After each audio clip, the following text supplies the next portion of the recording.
Então vamos sentar e abrir a primeira carta de Paulo aos Coríntios, no capítulo 1. E nós vamos ler 2 versículos, versículos 30 e versículo 31. Nós estamos recapitulando esta carta. Então, capítulo 1, versículo 30 e 31. Todos acharam? Posso ler? Então Paulo diz assim: mas vós sois dele, em Cristo Jesus. E agora Paulo revela o que Cristo Jesus se tornou para nós da parte de Deus. É uma coisa que vem da parte de Deus, o qual se nos tornou da parte de Deus. O que Cristo Jesus se tornou da parte de Deus para nós? Olha lá: sabedoria, justiça, santificação e redenção. Então Cristo se tornou da parte de Deus para nós. Nós não temos participação nisso. É uma coisa que vem de Deus. Ele se tornou sabedoria. Então Cristo é a nossa sabedoria. Justiça. Cristo, olha lá, é a nossa santificação e redenção. Para que, como está escrito, aquele que se gloria vai se gloriar em quem? No Senhor. Então vamos trabalhar por etapas. Vamos pegar essa primeira frase. Mas vós sois dele, em Cristo Jesus. Então Paulo está afirmando que nós somos de Deus em Cristo Jesus. Então sempre quando você for ler esta palavra em Cristo, então você tem que entender, em Cristo é um sistema de vida, onde Cristo é o centro de todas as coisas. Ele é o gerente, é o administrador, ele é a força, ele é o dominador, ele é o cabeça, ele é tudo. Então quando a gente encontra muitos na carta de Paulo em Cristo, é essa dimensão de vida, de liberdade, este reino de Deus, onde Cristo, ele é tudo, ele é o controlador, o administrador, ele é tudo. Então, nós estamos em Cristo. Você vai encontrar muito isso no Novo Testamento. Em Cristo nós somos uma nova criação. Nós somos mais do que vencedores em Cristo. Paulo dizia: tudo posso em quê? Em Cristo que me fortalece. A palavra diz que Deus há de suprir em Cristo Jesus todas as nossas necessidades. Então, eu tenho que entender o que é estar em Cristo. A partir do momento que eu fui salvo e liberto, Deus me liberta do império das trevas e me transporta, me põe em Cristo agora. Então nós estamos nesta dimensão, a igreja está nessa dimensão chamada em Cristo. Então, para você entender, em Cristo é um sistema de vida, de liberdade, onde Cristo é o Senhor de tudo. Ele é o centro, ele é o administrador, o gerenciador. Então, quem está em Cristo, como a igreja está, é uma nova criação. Então ele fala que nós somos dele, nós somos de Deus em Cristo. Por que Paulo podia afirmar que nós somos de Deus, né? Sabe por que ele afirma isso? Porque Deus nos comprou com seu próprio sangue. Uma coisa que o crente não pode esquecer é isso, que nós fomos adquiridos para Deus a preço de sangue. O crente não é uma pessoa qualquer largada na mão do diabo o tempo todo e o diabo faz o que quer com ele. O crente é alguém que foi comprado pelo sangue de Jesus. Nós nos tornamos propriedade exclusiva de Deus, não é? E Deus é o nosso dono, o nosso proprietário. Então nós temos que ter uma visão muito clara a respeito disso. Por quê? Porque muitas vezes o cristão não entende essas coisas. Então ele se sente desamparado, se sente muito sozinho, se sente atemorizado por um monte de coisa. Mas nós somos de Deus. Deus nos adquiriu, nos comprou com seu próprio sangue. Então nós somos propriedade exclusiva de Deus. Você tem que enxergar isso no Evangelho. Então vamos ler aquele Atos capítulo 20. Atos capítulo 20. E é muito importante isso que nós lemos aqui constantemente, né? Paulo está falando aos presbíteros da igreja de Éfeso. E vamos fazer uma leitura desde o versículo 27, uma grande leitura. Atos 20, 27. De Mileto mandou a Éfeso chamar os presbíteros da igreja.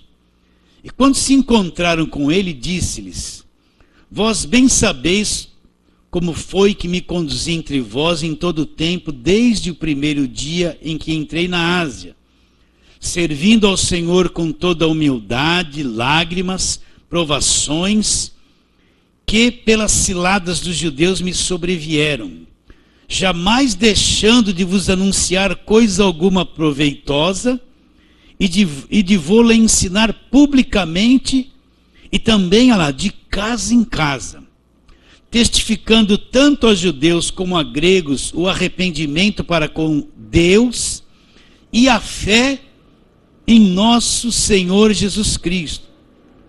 E agora, constrangido em meu espírito, vou para Jerusalém, não sabendo o que ali me acontecerá, senão que o Espírito Santo de cidade em cidade me assegura que me esperam cadeias e tribulações. Olha o que ele fala no versículo 24. Porém, em nada considero a vida preciosa para mim mesmo, contanto que complete a minha carreira e o ministério que recebi do Senhor. Qual foi o ministério que Paulo recebeu do Senhor? Olha lá. Para testemunhar o evangelho da graça de Deus. Um pontinho. Então, qual era o ministério de Paulo? Era testemunhar o quê? O evangelho da graça de Deus. Então, nós precisamos entender isso claramente. Então, o ministério de Paulo consistia em testemunhar o evangelho da graça. Continua. E agora sei que todos vós, em cujo meio passei pregando o reino, não vereis mais o meu rosto. Portanto, eu vos protesto no dia de hoje que estou limpo do sangue de todos, porque jamais deixei de vos anunciar todo o desígnio de Deus. Versículo 28. Atendei por vós, ele está falando isso aos presbíteros, e por todo o rebanho sobre o qual o Espírito Santo vos constituiu bispos, para pastoreardes a igreja de Deus, a qual ele comprou com seu próprio sangue. Vou continuar a leitura e depois eu volto. E sei que depois da minha partida entre vós penetrarão lobos vorazes, que não pouparão o rebanho, e que dentre vós mesmos se levantarão homens, falando coisas pervertidas para arrastar os discípulos atrás deles. Portanto, vigiai, lembrando-vos de que por 3 anos, noite e dia, não cessei de admoestar com lágrimas a cada um. Agora, pois, encomendo-vos ao Senhor a palavra da sua graça. Veja bem, essa palavra da sua graça, ela tem poder para vos edificar e dar herança entre todos os que são santificados. Então, versículo 28, atendei por vós e todo o rebanho sobre o qual o Espírito Santo vos constituiu bispos, para pastoreardes a igreja de Deus, a qual ele comprou. Comprou com seu próprio sangue. Então, presta atenção, olha essa afirmação de Paulo. Ele diz que a igreja de Deus foi comprada com o próprio sangue. Então, Deus é Espírito, Deus não tinha sangue. Mas quando ele se encarnou na pessoa de Jesus Cristo, ele teve um corpo semelhante ao nosso, de carne e ossos. Então Deus passou a ter sangue na pessoa de Jesus Cristo. Nunca esqueça isso. Só que o sangue de Jesus é um sangue puro, não tem pecado. Por quê? Porque a genética do sangue de Jesus não tem origem humana. Por exemplo, nós herdamos o grupo sanguíneo do nosso pai. Se fizer um DNA no nosso pai, é compatível com o nosso DNA. Mas o sangue de Jesus, Jesus teve uma mãe humana. Mas ele não teve um pai humano.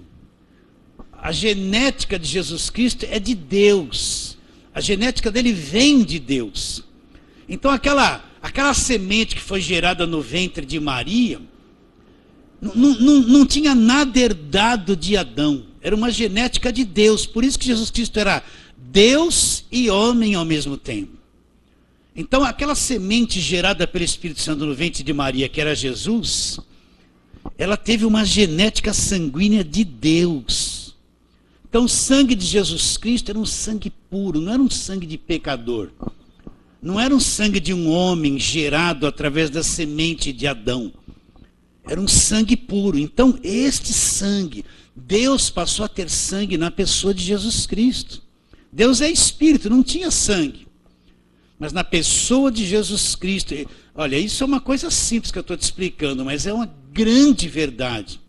Então, Deus na pessoa de Jesus Cristo passou a ter sangue. O sangue dele era um sangue puro, uma genética de Deus. Entende isso ou não? Toda criança tem uma genética sanguínea do pai. Jesus teve uma genética sanguínea de Deus. Por isso que ele era Deus e homem ao mesmo tempo. Ele era os dois. Deus, homem, homem, Deus. O verbo se fez carne. Então, quando ele vai para a cruz do Calvário e derrama aquele sangue, se você olhar para o Velho Testamento, todo aquele sangue de animais, de bezerros, aquilo foi tudo uma sombra, não resolveu o problema do pecado. Porque não era suficiente, de acordo com a lei, nada, tudo se purifica por meio de sangue. Sem derramamento de sangue, não há remissão dos pecados. Mas tudo aquilo da lei, aquele sacrifício, aquele sangue da velha aliança, era sangue de animais, era um tipo de Cristo que viria e estabeleceria com seu próprio sangue a verdadeira aliança, a nova aliança. Então, todo aquele derramamento de sangue do Velho Testamento não resolveu o problema do pecado, porque era sangue de animais.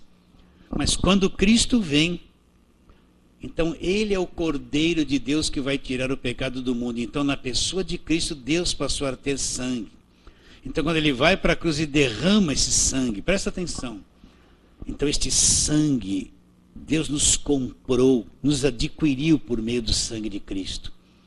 Então nós somos muito de Deus, nós somos salvos, nascemos de novo. Um dia encontramos Cristo, cremos nele de todo o coração, conforme diz a Escritura.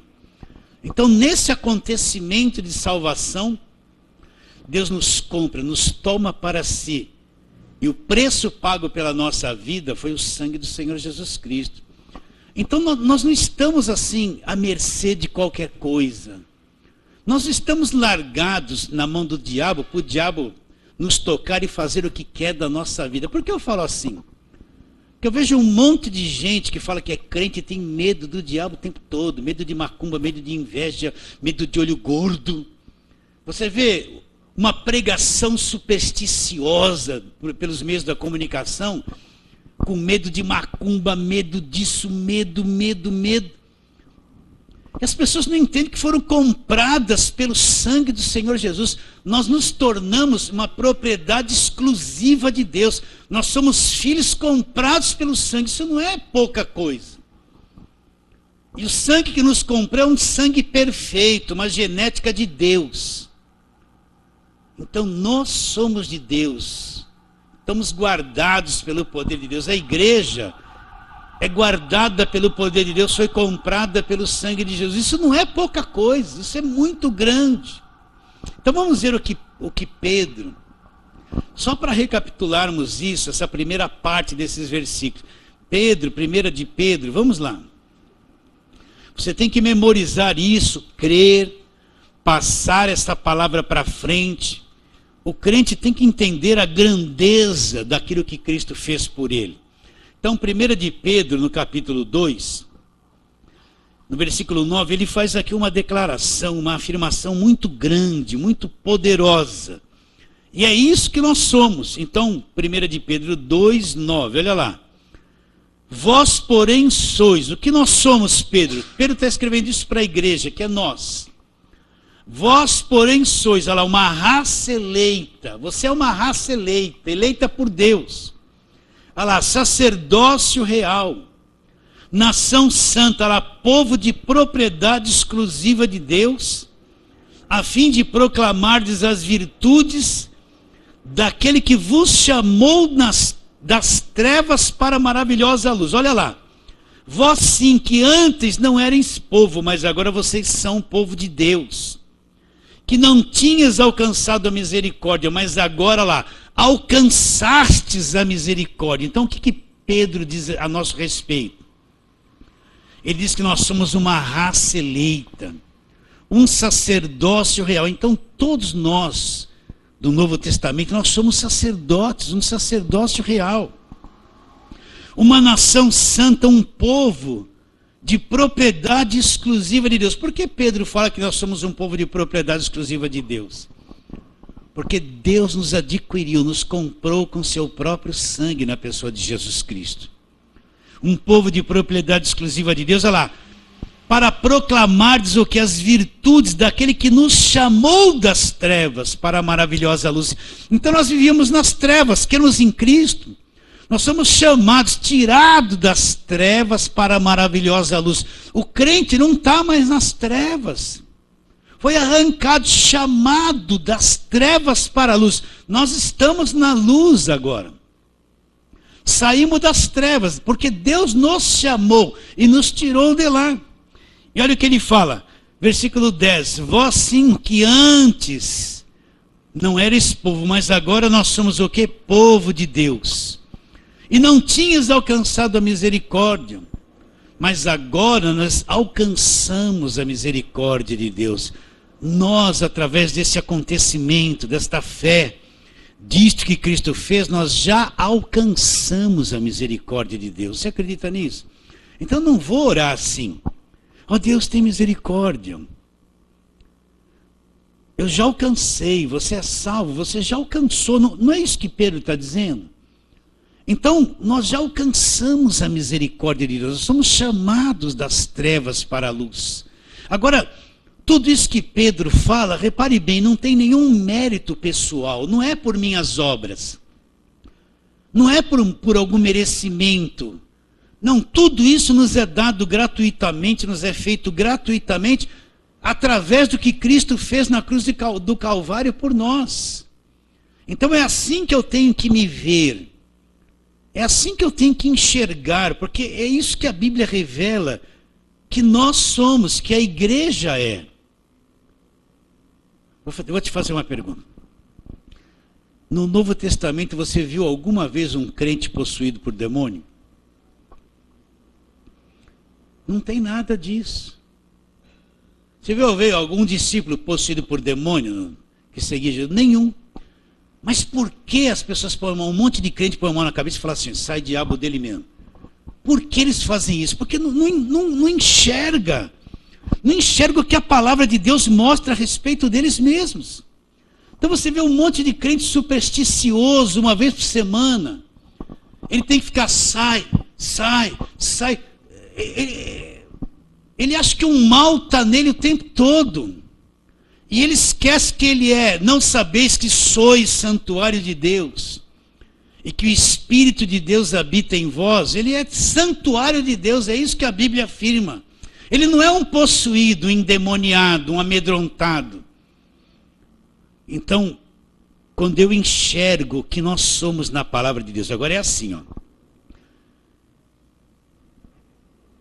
A fé acende isso no teu coração. Se você não crê, isso é uma coisa estranha. Dois fios, quando eles se encostam, o que acontece? Tchum, né? Dá um curto-circuito. Então a fé e a palavra é isso. Às vezes na nossa cabeça isso aqui é meio estranho, mas quando a fé é viva nas Escrituras, por isso que a nossa fé está nas Escrituras, não está em outra coisa. Quando a fé é viva na Escritura, é o curto-circuito, a coisa acende dentro de nós. Então você entra na realidade da palavra de Deus. O que nós precisamos é entrar na dimensão da palavra de Deus pela fé e explorar a verdade que ela mostra a nosso respeito. Então quando eu creio, por isso que eu tenho que crer no que está escrito. Eu tenho que crer, está escrito isso, Pedro, eu creio nisso. E se ainda eu estou meio confuso em alguma coisa, o que eu vou fazer?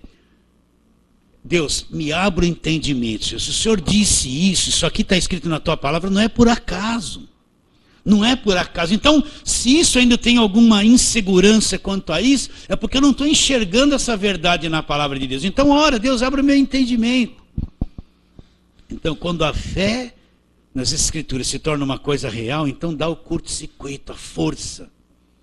Então aquilo acende dentro de você. Você passa a ver a vida do que está escrito aqui. Então nós fomos comprados por este sangue. O sangue de Jesus derramado na cruz do Calvário, ele nos comprou. Então tenho que acreditar que eu sou propriedade exclusiva de Deus. Comprado pelo sangue dele, nós somos dele em Cristo Jesus. Então isso é muito grande, meu irmão. Então existe um poder de Deus que nos guarda constantemente. Deus zela por sua propriedade. Deus zela pela igreja, pelos seus filhos. A igreja que somos nós, que é noiva de Cristo, está sendo preparada, aperfeiçoada para o casamento, para o encontro com o noivo. Então Paulo está dizendo, vós sois dele como? Em Cristo Jesus. Você acredita nisso ou não? É? Então nós somos dele, fomos comprados pelo sangue de Jesus. Enxerga isso comigo. Nós estamos numa posição espiritual muito elevada. Não foi nós que nos fizemos assim. Nós não temos condições de fazer isso.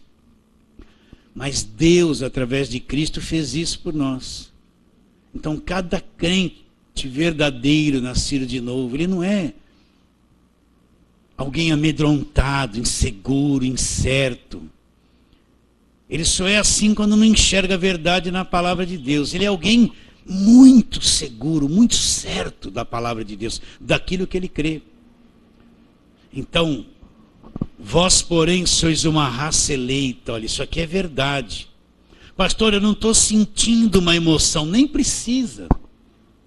Porque a fé não é emoção, é convicção da verdade. Tem muita gente achando que crê, mas ele está só no mundo emocional. Ele está atrás de emoções, de sentimentos. Isso não é fé. A emoção, você pode acordar sentindo coisa bonita e dormir sentindo coisa ruim. A emoção passa. Mas a convicção da palavra permanece. Então ele está dizendo o que você é, o que nós somos. Vós, porém, sois uma raça eleita, um sacerdócio real, nação santa, um povo de propriedade exclusiva de Deus. Com qual finalidade? A fim de proclamar, esse é o nosso trabalho, as virtudes daquele que nos chamou das trevas. Ele nos chamou das trevas para a sua maravilhosa luz.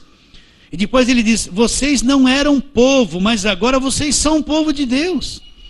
Antigamente vocês não tinham alcançado a misericórdia, mas agora alcançastes a misericórdia de Deus. Então, a misericórdia de Deus é uma coisa que foi alcançada por cada um de nós, não por mérito, mas pela obra da cruz.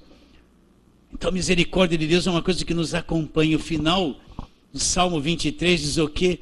Certamente a bondade e a misericórdia do Senhor vão fazer o quê? Me seguirão todos os dias da minha vida. Então, a bondade e a misericórdia de Deus, ela nos segue todos os dias da nossa vida. Elas estão atrás de nós. E habitarei na casa do Senhor por longos anos, por longos dias. Então volta lá.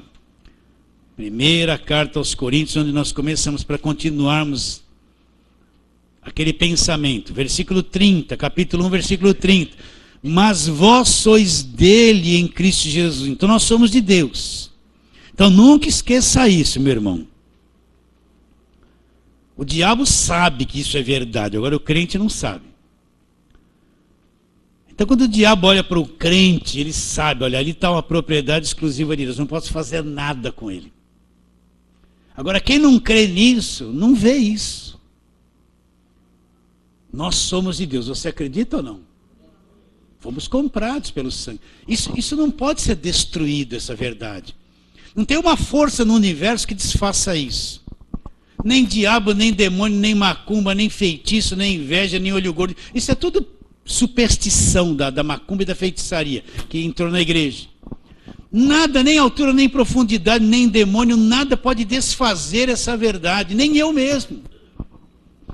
Que ela tem a garantia de quem? Do sangue derramado na cruz do Calvário. Então você tem que se enxergar assim na palavra de Deus. Agora vamos lá. Outra coisa que fala. Ele se tornou da parte de Deus sabedoria, justiça. Que justiça é essa? Né? Que justiça é essa que Cristo se tornou para nós? Então vamos ler vamos lá. Segunda carta de Paulo aos Coríntios, nós estamos na primeira, vamos na segunda. Essa justiça traz à tona a justificação pela fé. Então, segunda carta de Paulo aos Coríntios, capítulo 5, versículo 21. Vamos ler desde o 18. Tudo provém de Deus, que nos reconciliou consigo mesmo por meio de Cristo. Ela nos reconciliou consigo mesmo por meio de Cristo. Nos deu o ministério da reconciliação. 2 Coríntios 5, 19 agora. A saber, Deus estava em Cristo reconciliando consigo o mundo, não imputando aos homens as suas transgressões, e nos confiou o quê? A palavra da reconciliação. De sorte que somos embaixadores em nome de Cristo, como se Deus exortasse por nosso intermédio. Em nome de Cristo, pois, vos rogamos que vos reconcilieis com Deus.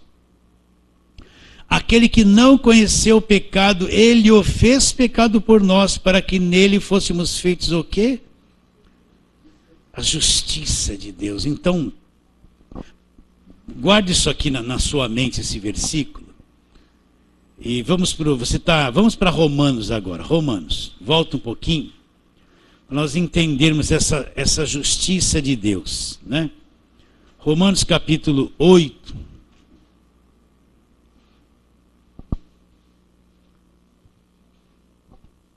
Versículo 28 em diante, até o 30. Romanos 8, 28 a 30. Sabemos que todas as coisas cooperam para o bem. De quem? Daqueles que amam a Deus, daqueles que são chamados. Por quem? Por Deus, segundo o seu propósito.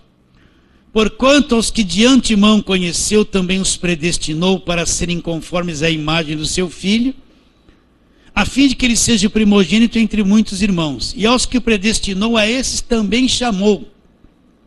E aos que chamou, a esses também justificou. E aos que justificou, a esses também glorificou. Então, o que é essa justiça de Deus? O que é essa justificação que a palavra de Deus mostra? É isso que eu tenho que entender. Vou dar o mesmo exemplo. Já cansou de ouvir esse exemplo? A pessoa devia 100 mil reais, não tinha com que pagar. Pesa sobre ela uma sentença de condenação. Ela deve 100 mil reais, ela assinou a nota promissória. E o credor está lá, você me deve 100 mil reais, não tem com que pagar, eu vou te pôr na cadeia. Ele está sentenciado, vai para a cadeia. Ele não tem com que pagar, ele é incapaz de pagar. Uma pessoa com condições de pagar fica sabendo o que aconteceu com ele, está devendo 100 mil reais, vai para a cadeia. Essa pessoa pega o recurso dela, vai lá no credor, quanto é que ele deve? 100 mil reais, está aqui os 100 mil reais. Pega a nota promissória, joga tudo fora e quita a dívida de quem devia. Ele mesmo não devia nada. O que aconteceu? Esse devedor que não pagou nada, ele foi justificado da dívida. Não deve mais nada. Mas o que ele fez? Não fez nada. Alguém assumiu o lugar dele e fez por ele o benefício desse feito. Veio para a conta dele, ele está liberto da condenação sem ter feito nada. Então é isso que Cristo fez, isso que é justificação. Cristo assumiu o meu lugar na cruz do Calvário, ele me substituiu, eu era o devedor. Não tinha com que pagar, condenado eternamente. Agora Cristo vem, assume o meu lugar, ele não deve nada, sou eu que devo. Mas ele toma minha dívida para si, ele tem condições de pagar. Ele vai na cruz do Calvário e ali ele quita a minha dívida na cruz do Calvário. E os benefícios disso vêm para mim. O que eu fiz? Eu não fiz nada. Absolutamente nada. Mas alguém fez por mim. e pagou o que eu devia. Eu fui justificado da dívida, porque alguém assumiu o meu lugar e fez tudo por mim o que eu não poderia fazer. Isso é ser justificado. Então, vamos em Gálatas capítulo 2, só para a gente trabalhar bastante nesse texto. Isso é o que Cristo se tornou para nós. Uma boa parte dos cristãos não sabe o que é ser justificado, não aprenderam nada da justificação. Gálatas 2, versículo 16, presta atenção. Vou ler. Sabendo, contudo, que o homem não é justificado por obras da lei, e sim mediante a fé em Cristo Jesus. Também temos crido em Cristo Jesus, para que fôssemos justificados pela fé em Cristo e não por obras da lei. Pois por obras da lei ninguém é justificado. O que Paulo está explicando? Que por obras humanas, por melhor que eu faça as coisas, as minhas obras não me justificam diante de Deus. Quando o melhor que eu faço chega diante de Deus, aparece a mancha de uma coisa chamada carne. A nossa obra é defeituosa.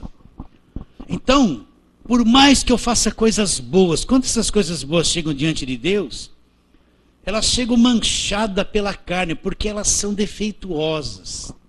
Então o homem não é justificado por nenhuma obra da lei que ele praticar. Ele não consegue justificar-se a si mesmo. Ele está condenado. Então Cristo assumiu o meu lugar. Cristo era perfeito, o Cordeiro de Deus que tira o pecado do mundo. Ele assumiu o meu lugar e através da obra da cruz ele me tornou justo, me justificou, quitou o meu débito. Então ninguém consegue a justificação por obras. Eu posso me matar de jejuar, eu posso subir no monte e descer do monte 200 vezes, eu posso dar todo o meu dinheiro na igreja, posso fazer voto, sacrifício, pôr a roupa que vão falar que eu sou mais santo que o outro. Tudo isso não passa de obras humanas, não justifica o homem.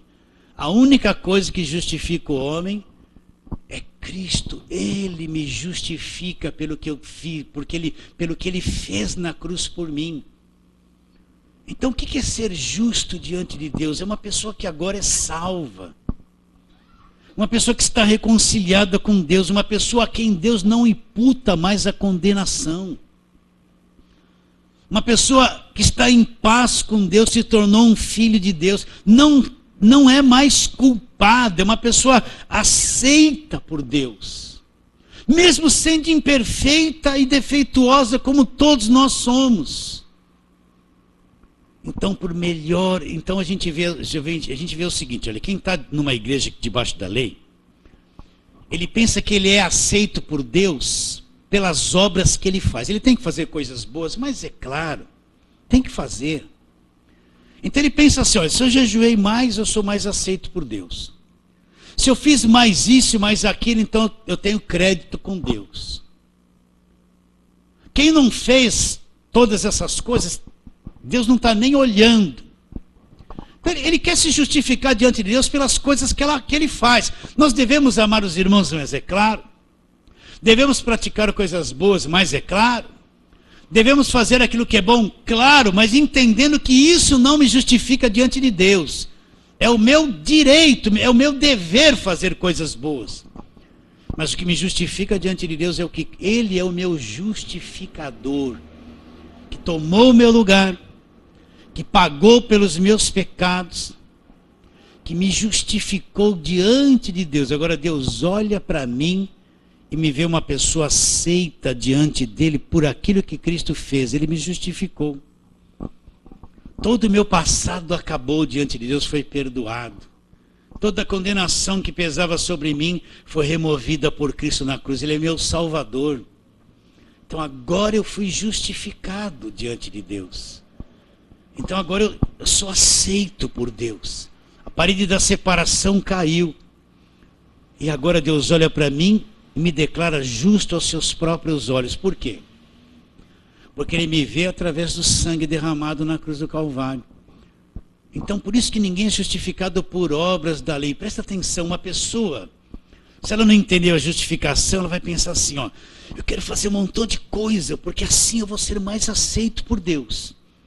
Se esse não fez nada, ele não é aceito por Deus. Então, lá na mente dele, no coração, ele está preso na lei, porque a lei era pelo muito fazer, a lei era por obras, não era pela fé em Jesus Cristo, a lei era por obras. Mas a graça não é por obras, é pelo que eu creio que Cristo fez por mim. Entende? Então, quem não entendeu a graça, ele vive num desconforto dentro dele, ele não tem paz, porque ele está se matando de fazer coisas para tentar se justificar diante de Deus. É o que acontece com os judeus. Você quer ver? Vamos lá para Romanos, volta lá, Romanos. Isso aqui é um detalhezinho tão importante que o crente precisa entender. Romanos capítulo 10.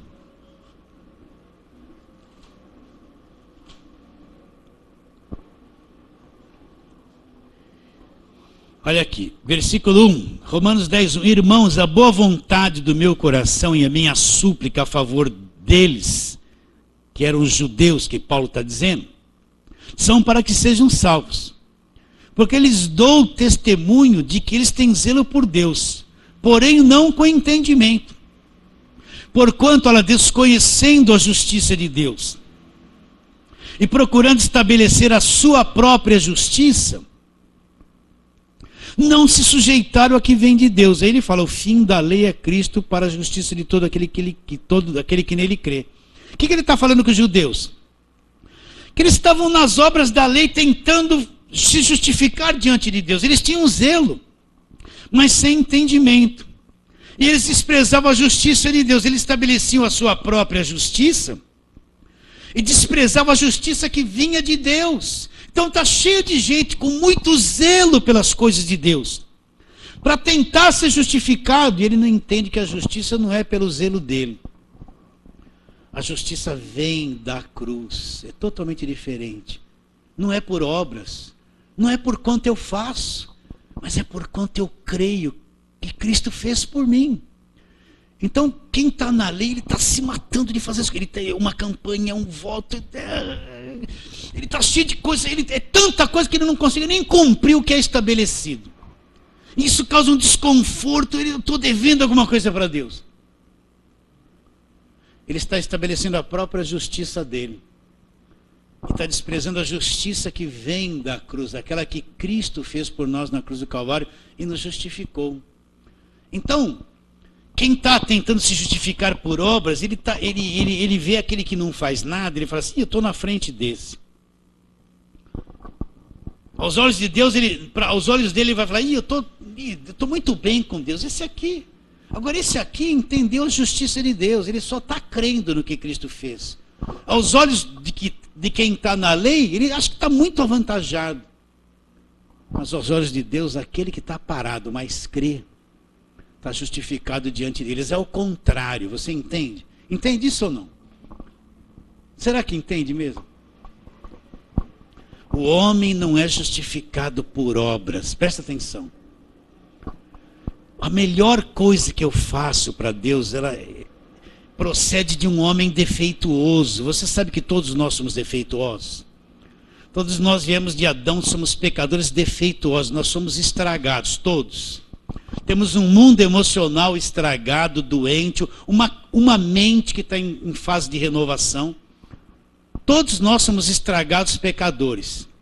E o que a gente produz, por melhor que seja, é defeituoso, é manchado diante de Deus.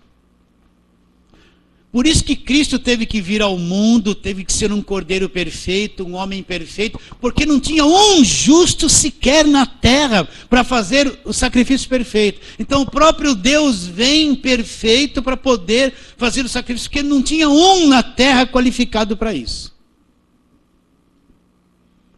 Então o melhor que eu faço e devo fazer, quando chega diante de Deus, a fonte é um homem defeituoso, contaminado, que teve pensamentos impuros durante o dia, que teve sentimentos errados. Qual que não tem um sentimento errado? Todos nós. Então quando eu faço, o melhor que eu faço, ele carrega uma carga de defeito. É que nem aquele produto que vai na linha de produção, opa, isso aqui veio com defeito, vai ser no posto de lado. E quando chega diante de Deus, é manchado pela carne. Não me justifica. Na linha de... Como é que é aquilo ali? Na linha de produção ali, aquele que estava verificando defeito, defeito, defeito. Não me justifica, foi por isso que Cristo veio e me justificou. Então, meu irmão, Deus está mais querendo que você creia do que você faça. Nós temos que fazer, mas primeiro crer. Então, nós fomos justificados por Cristo na cruz. E agora eu estou isento de culpa, de condenação, de escravidão. Então, Cristo se tornou da parte de Deus o quê? Volta lá, você está em Romanos 10, só para a gente terminar esse pensamento. Vou ler 10, de 1 a 4 de novo. Irmãos, a boa vontade do meu coração e a minha súplica a Deus a favor deles é para que sejam salvos. Porque lhes dou testemunho de que eles têm zelo por Deus, porém não com entendimento. Agora, o que eles fizeram? Porquanto desconhecendo a justiça de Deus e procurando estabelecer a sua própria justiça, não se sujeitaram a que vem de Deus. Porque o fim da lei, ao fim da lei é o quê? Cristo, olha lá, para a justiça de todo aquele que crê. Então, o fim da lei, todo o Velho Testamento, ele foi administrado pela lei. Nós temos que conhecer muita coisa do Velho Testamento. Você vai conhecer muita coisa de Deus lá. Mas Cristo, com seu sangue, estabeleceu a nova aliança, onde a igreja passou a existir. Então, o fim daquele sistema trazido por Moisés é Cristo. Acabou, eu tenho que conhecer aquilo, mas não vivo mais debaixo de lei. Nós estamos debaixo da graça, da nova aliança, não tomamos a ceia. Aí fala assim, este cálice é o cálice do Novo Testamento no meu sangue. A gente quer viver no velho. Quer viver debaixo de uma aliança de sangue de animais. Né? Volta para o Velho Testamento o tempo todo, fazer as campanhas, os votos, um monte de promessas para os judeus, que não tem nada a ver com a igreja, está todo mundo lá. Aí vai tomar ceia, esse cálice é o Novo Testamento no meu sangue. Ele não entende nem o que é ceia. O fim da lei é Cristo. Então o homem não é justificado por obras da lei. Meus irmãos, eu canso de falar isso aqui. Mas o que Cristo fez é tão magnífico, é tão perfeito, o sangue dele é tão perfeito que pode justificar o homem. Então Cristo é a minha justiça, ele me justificou agora. Deus olha para mim e para você e nos vê através do sangue. Justificado, sem condenação. Por isso que ele fala em Romanos 8:1, agora, é agora. Não há nenhuma condenação para quem? Para aqueles que estão em Cristo Jesus. Nenhuma condenação.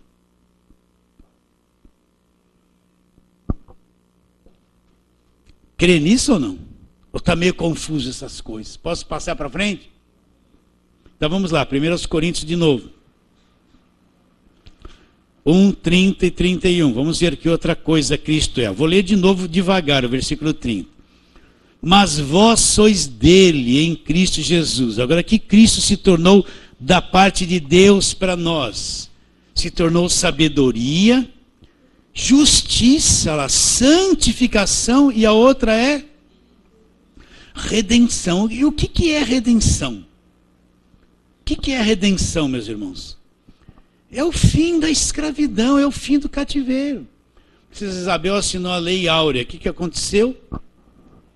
Acabou a escravidão no Brasil, sim ou não? Então redenção é isso aí. É a libertação da escravidão para sempre.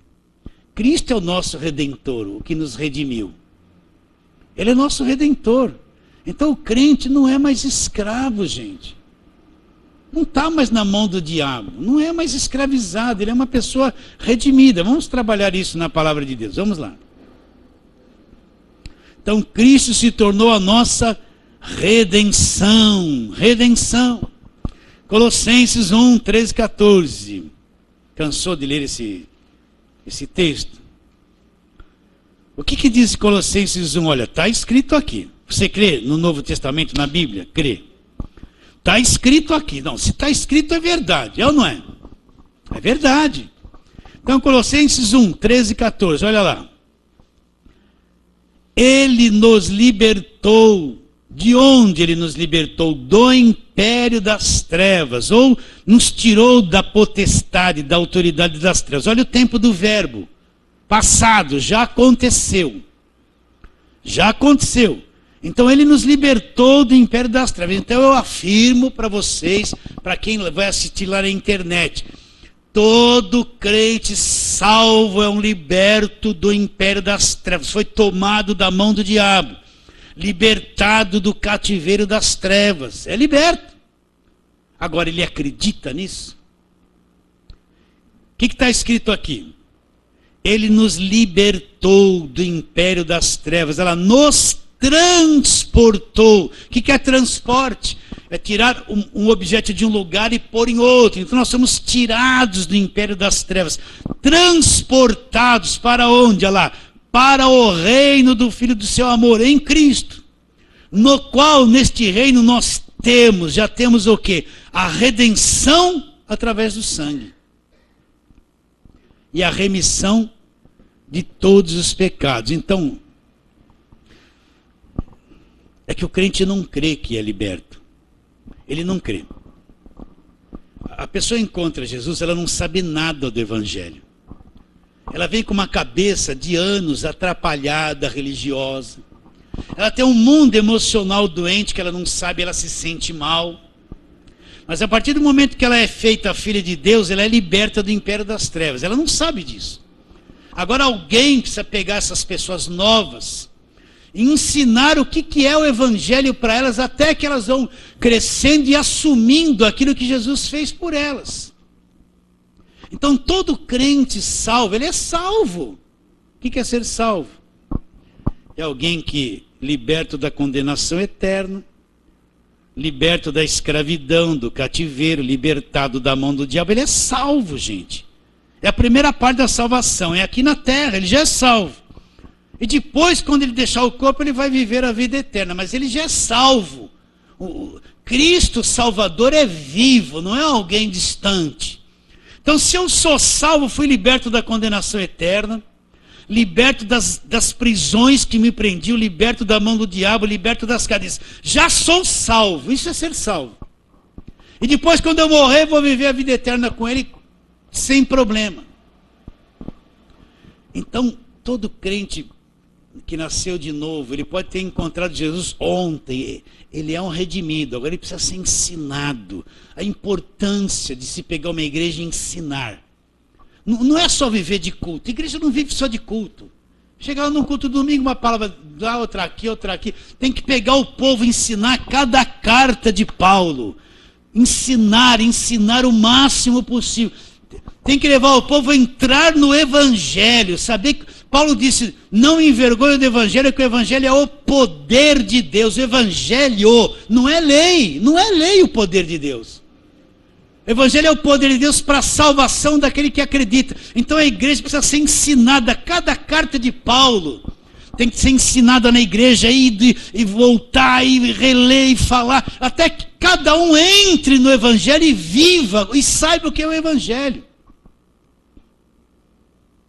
Tem que ser trabalhada na mente das pessoas, ensinado parte. Essa é a carta escrita para a igreja, que somos nós. Quer falar alguma coisa, Mary? Pode falar. Então, fez um montão de campanha, da libertação do pânico, esse monte de coisa. Pode falar. Então, veja bem. O crente novo chega na igreja, ele não sabe nada do Evangelho. Todo mundo que vem de fora vem com uma cabeça atrapalhada, vem cheio de problemas. Problema familiar, problema financeiro, problema físico. Eles vêm arrebentados. Todos que chegam na igreja, a maior parte é assim.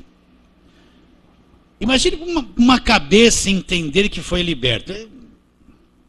Se ele vai para uma igreja e só fala de demônio, só faz campanha de libertação, ele vai ficar atolado nisso anos. Porque ele vem com uma cabeça atrapalhada, um mundo emocional atrapalhado, conflitante. Ele não sabe o que é o Evangelho. Se ele ficar 10 anos num lugar, ele vai viver 10 anos em conflito ouvindo isso. Então, agora, quando ele precisa pegar essa gente nova, é que nem dar a mão e falar, vem aqui agora, que nem um pai. e começar a ensinar o que Cristo fez por ele. O que é o Evangelho? O que Cristo fez por você? Vamos ficar aqui um mês te ensinando o que é a redenção para ele. Ensinar a doutrina do pecado, porque ele sente esse monte de coisa, porque o homem é estragado, o que aconteceu em Gênesis 3. É um trabalho de anos para você levantar uma pessoa madura na fé. É uns 5, 6 anos de ensino para você tentar levantar uma pessoa madura. Agora, se ela ficar 5, 6 anos em lugares que só campanha, só demônio, ela não cresce nada, ela vai ficar supersticiosa, pois para você arrancar isso da cabeça dela para mostrar a verdade, não consegue. Então, olha, meus irmãos, é que nem educar uma criança, é ano, passo por passo, até que ela cresça e amadureça. Isso é o aperfeiçoamento dos santos. É trabalhoso, é muito trabalhoso o ensino, mas tem que ser feito. Então, Jesus Cristo disse o que? Olha, quando você conhece a verdade, olha, você já ouviu isso 200.000 vezes alguém falar. Quando você conhece a verdade, o que liberta o homem, que Jesus Cristo disse? A agorada liberta o homem? Não liberta. Passar óleo na casa dele não vai libertar. Rosa ungida vai libertar? Não vai. Sal grosso, corredor de sal grosso, não vai libertar o homem. O que mais? Tijolinho, canetinha, chavinha orada, gota do milagre, banho de descarrego, não vai libertar o homem, gente. Jesus disse: o que liberta o homem é isso, ó. Conhecereis a verdade. Conhecereis a verdade. Essa verdade conhecida que vai te libertar. Vocês estão entendendo ou não? Você pensa que gritar alto vai libertar o homem? Pode gritar oração forte. Que oração forte é tua, se você crê? Quem vai libertar o homem? Quando ele conhece a verdade aqui dentro. Então ele se torna uma pessoa livre. Você está entendendo ou não? É o conhecimento que te traz a verdadeira libertação. Você pode pegar uma pessoa, pôr a mão na cabeça dela, sai demônio, fazer um mês isso na cabeça dela. Mas se ela não entender a verdade, ela vai querer mais um mês ainda. Ela vai querer, porque ela não vai se sentir bem. Vocês estão entendendo isso ou não, queridos? É o conhecimento da verdade que liberta o homem. É o conhecimento da verdade que liberta o homem. Então, onde eu parei agora que eu nem sei. Assim, olha lá. Nos libertou do império das trevas, nos transportou para o reino do Filho do seu amor, no qual olha lá, nós temos a redenção. Acabou o cativeiro. Então, tem que pegar a pessoa e começar a ensinar, até que a mente, essa mente escrava, ela vai sendo renovada pela palavra de Deus, lentamente. E ele vai enxergando a verdade, ele vai entrando. A terra prometida para nós, no Velho Testamento, era um território geográfico lá, limitado. Terra prometida para nós é o Evangelho, em Cristo. Eu tenho que entrar em cada verdade do Evangelho até que aquilo se torne vivo dentro de mim. Isso é pôr a planta do pé no lugar que eu tenho dado. Então, às vezes, demora anos para o indivíduo entender uma coisa da nova aliança. Mas tem que ser ensinado, porque quando ele entende que ele é um redimido, quando eu entendi isso, primeira coisa que eu parei com esse negócio de campanha, essas coisas todas, que não dava em nada. Porque eu entendi o que era ser redimido. E quando você entende, você entra nessa dimensão, acabou o problema. Você não está mais preso, meus irmãos. Cristo te libertou, acredita ou não? Agora, se você não tem isso revelado no seu espírito, você está tendo dificuldade de entender o que eu estou te dizendo. Eu sei disso, você está aí duvidoso assim. Será que me libertou? Mas eu não sinto essa libertação. Será? Você está pondo em dúvida. Mas olha aqui, nos libertou do império das trevas. Nós temos a redenção pelo sangue. Então, Cristo é a nossa redenção. É o fim da escravidão. Se o Filho vos libertar, o que acontece? Verdadeiramente sereis livres. Agora, eu preciso ter essa plenitude de liberdade. Como é que eu vou ter isso? conhecendo o Evangelho, entrando nele, aquilo vai se tornando mais claro, mais claro, mais claro, mais vivo, até que eu tenho uma plenitude de liberdade. Descobri a verdade, eu sou redimido mesmo. Jesus é tão poderoso, tão grande, tão gigantesco, que teve poder de me arrancar da escravidão. As pessoas veem assim, o poder do diabo do tamanho do poder de Jesus. O poder do diabo é nada, ele era um querubim da guarda, foi criado por Jesus, se tornou o diabo, ele nem era diabo. A mente dele foi feita por Deus. Ele não era um querubim da guarda, até que ele se tornou o diabo. Já expliquei tudo isso. A mente desse querubim, que foi criado por Deus, foi feita por Deus. Depois ele quis ser igual a Deus e caiu, e se tornou o diabo. Então o diabo é nada perto de Jesus, gente. É menos que nada. Acredita ou não? Você está assim, ô pastor, não fala isso não. Pode ser que ele está lá na porta me esperando quando eu sair. Olha, ele era o querubim da guarda. Andava no meio das pedras preciosas. Não é assim que está escrito? Era cheio de formosura. Até o dia que foste achou iniquidade nele. E ele passou a ser o diabo. Então ele foi criado por Deus. Deus fez a mente dele. Como é que a criatura pode ter um poder igual ao do Criador? Não pode, gente.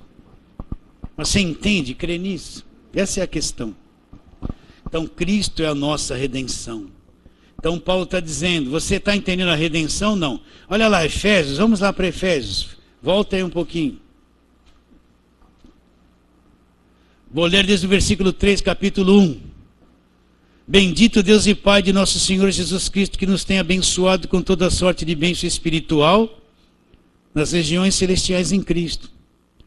Assim como nos escolheu nele antes da fundação do mundo para sermos santos e irrepreensíveis perante ele em amor, nos predestinou para ele para a adoção de filhos por meio de Jesus Cristo, segundo o beneplácito da sua vontade, para louvor da glória da sua graça, que ele nos concedeu gratuitamente no amado. Olha lá.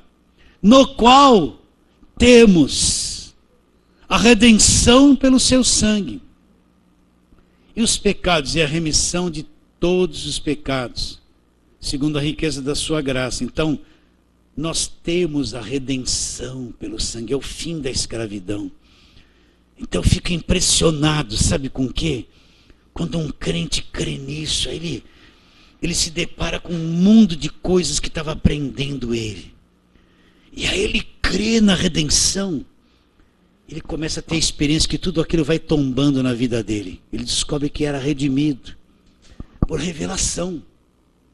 Ele não vai mais ter medo daquilo que aprisionava, daqueles fantasmas, aquilo cai tudo. Ele descobre que é um redimido. Isso é a coisa mais linda que pode acontecer com uma pessoa. Nós temos a redenção. Olha o tempo do verbo, presente agora. A redenção pelo sangue. Então, é muito grande a redenção. É muito grande. Não é uma coisa... Agora, presta atenção.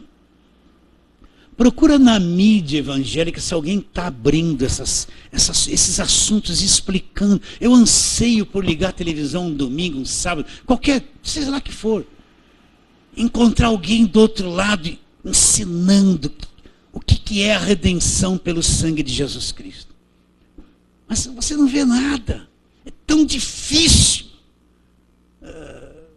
Você já encontrou alguém ensinando isso claramente na mídia, no programa de sábado e de domingo? Está cheio deles. Não consigo achar alguém que venha explicar isso abertamente para o Brasil. Olha, você é crente, você é um redimido. Explicar o que é redenção. Está escondido isso, meus irmãos. Está ou não está? Parece que está oculto, está camuflado. Não é muito interessante, não enche muita igreja você falar essas coisas. Não dá muito ibope, você não vai ser um grande pregador. Pouco importa, mas o povo precisa ver isso. Vê se você encontra alguém na mídia ensinando assim, uma semana após outra, o que é justificação. Não encontra, parece que isso está escondido. Mas está aqui na palavra de Deus, não está? É a redenção.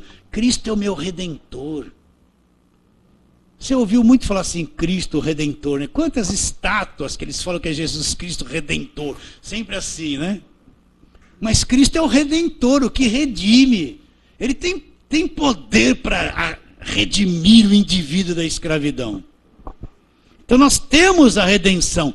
Nós já temos. Eu não me vejo mais. Você vai falar assim, pastor, é orgulhoso. Está se achando? Eu não estou mexendo, não. A minha confiança é no sangue da cruz. Eu já descobri o sangue da cruz. Mas eu não me vejo mais preso em nada. A não ser nesse corpo do pecado que é um traidor, que tem a lei do pecado e da morte, que quer me levar a fazer um montão de coisa errada. Mas Cristo nos redimiu, é verdade a redenção dele. Vamos ler outro texto? Já lemos Colossenses. Vamos ler a Hebreus capítulo 9, só para nós terminarmos, tá? Hebreus capítulo 9.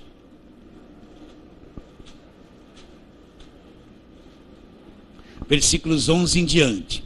Essa carta escrita aos hebreus, quem eram os hebreus? Eram os judeus que estavam em transição da lei para a nova aliança. Então uma carta escrita para aquele pessoal que estava saindo da lei, crendo em Jesus Cristo e vindo para a nova aliança. São os hebreus, uma carta escrita especificamente para aquele povo que estava debaixo da lei. Então ele está explicando aqui, versículo 11 do capítulo 9 de Hebreus. Quando, porém, veio Cristo como sumo sacerdote dos bens já realizados, mediante o maior e mais perfeito tabernáculo, não feito por mãos, quer dizer, não desta criação, não por meio de sangue de bodes, que era da lei, e de bezerros, mas pelo seu próprio sangue, ela entrou nos santos dos santos uma vez por todas. E o que aconteceu? Tendo obtido, já obteve para quem? Para cada um de nós. O que ele obteve? Obteve uma eterna redenção. Uma redenção que não tem fim, que nada a destrói. Então ele já obteve, você é um redimido. Eu nunca mais vou voltar a ser escravizado como era antes de encontrar Jesus. Porque ele obteve, ele entrou no Santos dos Santos celestial, lá no céu, com seu próprio sangue. Ele obteve o quê? Uma eterna redenção. Essa redenção é eterna, não tem prazo de validade, não acaba. Ela é eterna, eterna não tem fim. Aceita isso? Então volta lá em 1 Coríntios, onde nós estávamos. Então o que Cristo se tornou da parte de Deus para mim, para você? Cristo, é isso que ele é para mim. Olha lá, versículo 30 e 31. Mas vós sois dele, fomos comprados por ele, pelo sangue, em Cristo Jesus. E o que Cristo Jesus se tornou para nós, Paulo? O qual se nos tornou lá da parte de Deus, uma coisa que vem de Deus, sabedoria, justiça, santificação e redenção. Agora, para que, como está escrito, aquele que se gloria vai se gloriar em quem? No Senhor. Então, Senhor é a minha glória.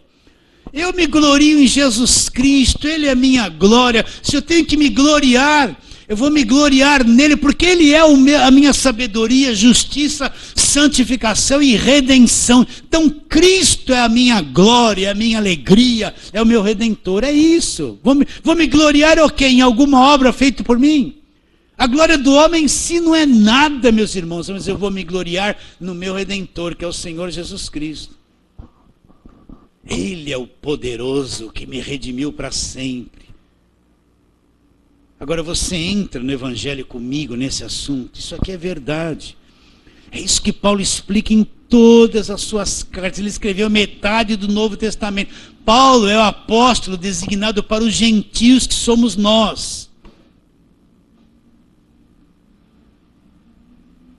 Essas cartas são escritas para a igreja. A lei foi dada para os judeus, não para os gentios. Todo o Velho Testamento é voltado para o povo judeu, é para o judaísmo, tudo aquilo lá. Eu conheço muito lá, eu tenho que aprender muita coisa de lá. Não estou desprezando o Velho Testamento de forma nenhuma. Mas nós vivemos na nova aliança. A primeira vez que surgiu a palavra igreja foi em Mateus 16, onde Cristo disse: sobre esta pedra que é Cristo, edificarei minha igreja, as portas do inferno não prevalecerão contra ela. A igreja surge no Novo Testamento. Tudo muda no Novo Testamento. Surge a igreja, surge o evangelho, é pregado a todo mundo. Não é? Surge a igreja dos gentios. Os judeus tiveram uma dificuldade enorme de aceitar isso. Mas o cristianismo surgiu dentro do judaísmo, lá de dentro, com os primeiros apóstolos, todos judeus. Mas se espalharam para o mundo todo e nós, gentios, fomos enxertados na videira. Então Cristo, meu Deus do céu, o poderoso está conosco. Eu não vou falar assim, Deus é poderoso, mas cuidado com o diabo. Deus não é poderoso? O poderoso fez isso por nós. Ele é o nosso redentor, o nosso justificador, o poderoso. Acredita ou não? Então, vou terminar aqui e a semana que vem a gente continua, tá bom?